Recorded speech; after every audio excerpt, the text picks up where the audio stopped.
Global পয়েন্টের সঙ্গে আপনাদেরকে আবারও স্বাগতম। আজকের প্রতিবেদনে আমরা আলোচনা করছি আধুনিক প্রতিরক্ষা প্রযুক্তির এক গুরুত্বপূর্ণ ধারণা নিয়ে, যা সাম্প্রতিক সময়ে আন্তর্জাতিক নিরাপত্তা বিশ্লেষণে বিশেষ গুরুত্ব পাচ্ছে। এই ভিডিওতে তুলে ধরা হচ্ছে এমন এক ধরনের অ্যাডভান্সড মিলিটারি টেকনোলজি যা ভবিষ্যতে সংঘাত ব্যবস্থাপনা ও প্রতিরক্ষা প্রস্তুতির ধরন বদলে দিতে পারে। উন্নত সেন্সর ব্যবস্থা, কৃত্রিম বুদ্ধিমত্তা বা এআই, হাইপারসনিক গতির গবেষণা প্রকল্প এবং স্বয়ংক্রিয় প্রযুক্তি নির্ভর প্ল্যাটফর্ম কিভাবে সামরিক কার্যক্রমকে আরো দ্রুত ও নির্ভুল করে তুলছে তা এখানে সহজভাবে ব্যাখ্যা করা হয়েছে। তবে বিশ্লেষকরা বলছেন, এগুলোকে শুধু একটি অস্ত্র বা একক আবিষ্কার হিসেবে দেখলে বিষয়টি অসম্পূর্ণ থেকে যায়। বাস্তবে এটি প্রতিরক্ষা পরিকল্পনা, নজরদারি সক্ষমতা এবং বৈশ্বিক নিরাপত্তা কাঠামোর একটি বড় পরিবর্তনের অংশ। আন্তর্জাতিক সংবাদ মাধ্যম রয়টার্স ও বিবিসির তথ্য অনুযায়ী যুক্তরাষ্ট্র, চীন এবং ইউরোপের কয়েকটি দেশ গত কয়েক বছরে উন্নত প্রতিরক্ষা প্রযুক্তি গবেষণায় বিপুল অর্থ বরাদ্দ করেছে। সরকারি নথি ও বিশ্লেষণে দেখা যায়, এই বিনিয়োগের লক্ষ্য মূলত তথ্য বিশ্লেষণ দ্রুত করা, স্বয়ংক্রিয় সিদ্ধান্ত সহায়ক ব্যবস্থা তৈরি করা এবং প্রতিরক্ষা প্রস্তুতিকে আধুনিক করা। এখানে কৃত্রিম বুদ্ধিমত্তা ব্যবহার বাড়লেও মানবিক নিয়ন্ত্রণ বজায় রাখার বিষয়টি নিয়ে আন্তর্জাতিক পর্যায়ে আলোচনা চলছে। হাইপারসনিক প্রযুক্তি নিয়েও সাম্প্রতিক সময়ে অনেক কথা বলা হচ্ছে। বিশেষজ্ঞদের মতে এই প্রযুক্তি এখনো গবেষণা ও পরীক্ষামূলক পর্যায়ে রয়েছে এবং একে ঘিরে অনেক তথ্য যাচাইয়ের মধ্যে আছে। তবুও এর সম্ভাব্য প্রভাবের কারণে বিষয়টি বৈশ্বিক প্রতিরক্ষা বিশ্লেষণে জায়গা করে নিয়েছে।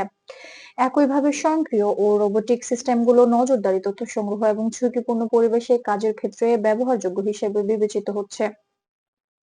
এই প্রেক্ষাপটে প্রশ্ন উঠছে, কেন আধুনিক সেনাবাহিনীগুলো এসব প্রযুক্তির পেছনে বিপুল অর্থ বিনিয়োগ করছে? বিশ্লেষকদের ব্যাখ্যা হলো, বর্তমান বিশ্বে নিরাপত্তা চ্যালেঞ্জ দ্রুত বদলাচ্ছে। সাইবার ঝুঁকি, প্রযুক্তিগত প্রতিযোগিতা এবং তথ্য নির্ভর সিদ্ধান্তের গুরুত্ব বাড়ায় প্রতিরক্ষা ব্যবস্থাকেও প্রযুক্তি নির্ভর করা হচ্ছে। তবে আন্তর্জাতিক সংস্থাগুলো বলছে, এই উন্নয়নের সঙ্গে সঙ্গে স্বচ্ছতা, নীতিগত কাঠামো এবং আন্তর্জাতিক আইনের বিষয়টি সমান গুরুত্ব দিয়ে দেখা প্রয়োজন। জাতিসংঘ ও অন্যান্য আন্তর্জাতিক ফোরামে ইতিমধ্যে এআই ও স্বয়ংক্রিয় প্রতিরক্ষা ব্যবস্থার নীতিগত সীমা নিয়ে আলোচনা শুরু হয়েছে। উদ্দেশ্য একটাই, প্রযুক্তিগত অগ্রগতি যেন মানবিক নিরাপত্তা ও আন্তর্জাতিক স্থিতিশীলতার জন্য দুঃখজনক পরিণতি ডেকে না আনে। এ কারণে অনেক দেশ প্রকাশ্যে বলছে, তাদের গবেষণা কার্যক্রম প্রতিরক্ষা ও নিরাপত্তা প্রস্তুতির মধ্যেই সীমাবদ্ধ। সব মিলিয়ে বলা যায়, অ্যাডভান্সড মিলিটারি টেকনোলজি কোনো একক আবিষ্কার নয়, বরং এটি ধারাবাহিক প্রযুক্তিগত উন্নয়নের ফল।